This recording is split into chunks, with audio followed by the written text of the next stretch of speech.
It's really impressive what he's been able to turn this into. I don't think anyone would have predicted it. No, and I mean, there was a time where he was walking into academic classrooms trying to get kids to go to the game. There was moments where he would go and walk into a front of a class. Imagine you're sitting in your English class and in comes Bruce Pearl trying to get you to go to a basketball game. That's where this program was, and to see how far it's come is just unreal. I mean, I remember the conversation when I was with him at ESPN. I've said this before, and we're in the radio building, and he comes up to me. He's like, "I'm going to take the Auburn job." And I looked at him. I'm like, "What? Why would you take the Auburn job?" And he had the show cause at that point. So it was one of those things where he didn't have a lot of options right then. But I just felt like, hey, wait another year, wait till the show cause. You'll get a better job because, I mean, let's face it, Jeff Lebo didn't win, Tony Barr. There were a lot of really lean years here. And he's the perfect fit for Auburn, isn't he? I mean, a lot of people thought he'd be out of here. Still, he might leave. I don't see him going anywhere now, especially at this point in his career. I think the only way he goes somewhere. You're stuck with him. Well, you're stuck with him. I think the only way he goes somewhere is if Stephen Pearl, his son, can get the job. And then he says, you know what, if I know I can get Stephen the job now, all right, I'll go somewhere else and help out my son as well. Yeah. Do you know, you brought up Tony Barbee's stat that's funny that I actually just saw on Twitter was that Chris Moore and Dylan Cardwell have more career wins at Auburn than he did. And Bruce Pearl's the winningest coach in basketball history. So just put that into perspective. That's crazy. Crazy. Taking shots at Tony Barbie here. He's catching straight. Jeez. That was He's more a nice of a Bruce guy, Pearl like him. compliment. Bruce Pearl compliment. Development of those players, a winning program, winningest coach in history. So Let's talk about this specific Auburn team, and maybe we could talk a little bit about the matchup tomorrow too as well. The reason why we are all down here doing better than game day is on our broadcast, right? Vince, I'll start with you. Just what has been – I think we all thought Auburn had a chance to be good this year, right? You guys cover this team on a day-to-day basis. Mm-hmm. What has been the thing that kind of surprised you the most when it comes to their – I think we all have them number one, right? They were consensus number one in the country, despite the fact that they lost to the team that's number two, who happens to be number one on KenPom, right? What has been the most surprising part of Auburn's season to get them to the point where everybody has them as number one? Yeah, I think we knew the offensive outpouring would come, especially from the starters. But I think what's most impressed me, I guess surprised as well, is the production from the bench. You think of Tahad Pettiford, he's a five-star guy coming in. He's never started a game at Auburn. It's been Denver Jones. It's been Miles Kelly. The production off the bench, even before Johni was out, Chaney Johnson was coming off the bench. That's a guy who came from Division II at Alabama Huntsville and has now stepped in at Auburn and made such a huge difference. And everybody's had their games. We talk about this all the time on our pod, I think. Just the way the season started, it felt like the first game was the Miles Kelly game. He hit a handful of threes and really was like, Miles Kelly, I'm here. Like that was the Miles Kelly game.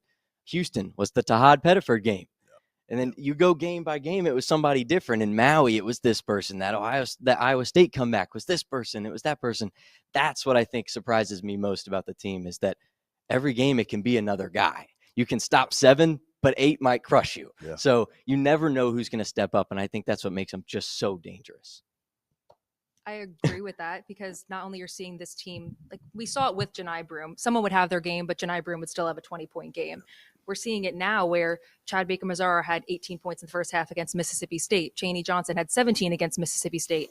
Tahad Pettiford had his career-high 24 against Georgia. You're seeing it without Johni Broome, which people didn't knock it down, but no one really expected that Auburn was going to do so well without Johni Broome. So to that point, 100% that this bench production, how deep Auburn is, their backcourt, Denver Jones, Tahad Pettiford, Miles Kelly and Chad Baker-Mazara shooting the three, and then defensive from Chaney Johnson, Dylan Cardwell, just how deep this roster is. Well, I think that's the biggest thing for me, Jeff, is that you can lose a guy as influential as Johni Broome. Like I don't know if there's been a player in college basketball that has put up 20 points, 12 rebounds, 2.5 blocks, 2.5 assists before, right? He is so influential in terms of what they do, and they lose him, and they go on the road and they beat South Carolina. And then they 20-piece Mississippi State at home.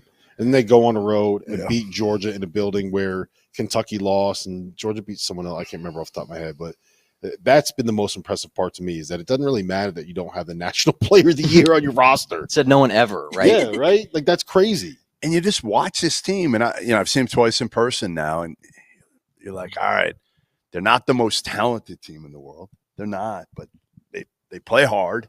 They're Mhm. so efficient offensively. They move the ball.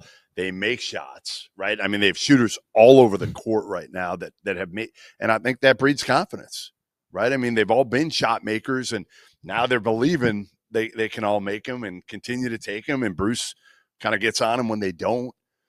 You know, it's a power and numbers team for the most part. Again, you have Johni Broome, who's certainly one of the best players in the country, but you know, Chad Baker-Mazara is perfect for this group, and he's perfect for Bruce. Yeah. In a lot of ways, right? He can be him, and sometimes Bruce will rein him in, and I'm sure he'll drive him crazy. But again, I think that energy is really contagious for this team. I think Pettiford, his energy. And Bruce, we know, loves those small guards. Mhm. And I think he's the guy to me that was the biggest X factor, because I just was worried about their perimeter. I was worried about their guard play coming in again this year. But you got a guy like him that you can just give the ball to and say, hey, if all else fails, you got the ball with 5, 4, 3, 2. He's going to find a way to get a shot off, and a lot of times he's going to make them.